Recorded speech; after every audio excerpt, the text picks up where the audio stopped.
Hey guys, so we actually ended up putting the elongated 2001 Plebe in here, so you can see, well, one of them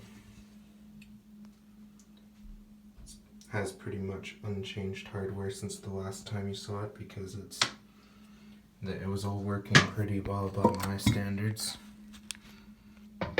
Now I did leave the lid behind when I took it to this house, so I'm gonna have to go get that back in the next couple of weeks, but for now this 1994 Plebe lid's just staying on.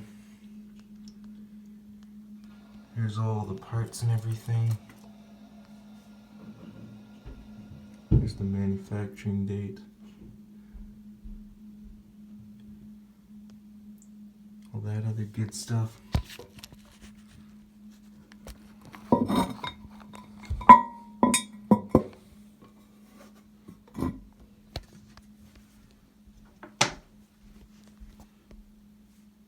And we'll flush it, of course, because that's what we do here.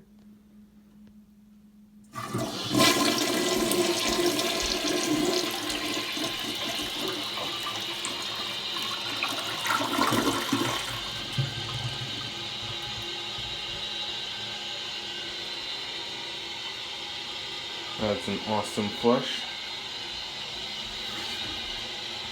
Let's see if we can get some jet action from this angle.